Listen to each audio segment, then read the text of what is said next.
सुन रहल छी माँ Shitala recording studio Kiratpur Bazar. DJ Ranjan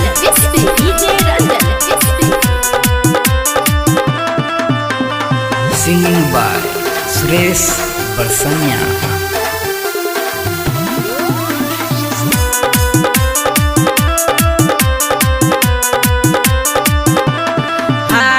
जी के योर गेलै हाजीपुर, के योर गेलै पटना, के योर गेलै हाजीपुर, के योर गेलै पटना, के योर गेलै बेतिया शहर बेजी।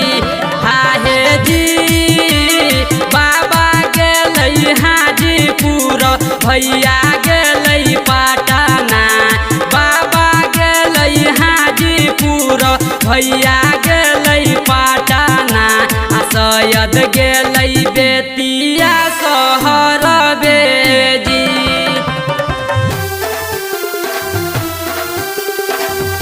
अखन अहाँ सब सुन रहल छी माँ शीतला रिकॉर्डिंग स्टूडियो किरतपुर बाजार।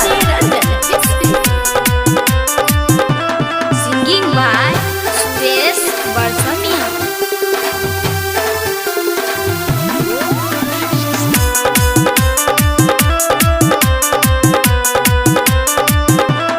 हाहे जी के योरयान तोई सुगबा सारी, के योरयान तोई कंगना, के योरयान तोई सुगबा सारी, के योरयान तोई कंगना, आ के योरयान तोई सिर के सिंदूर बेजी।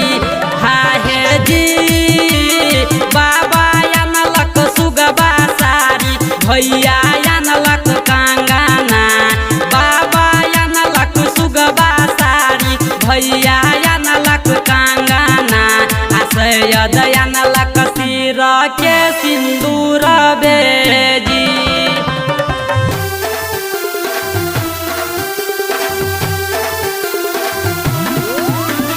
डीजे रंजन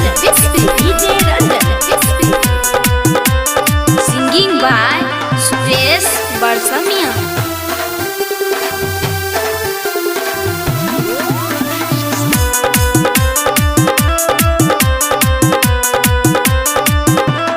हाहे जी के योर पेन्हतै सुगबा सारी, के योर पेन्हतै कंगना, के योर पेन्हतै सुगबा सारी, के योर पेन्हतै कंगना, आ के योर पेन्हतै सिर के सिंदूर बेजी।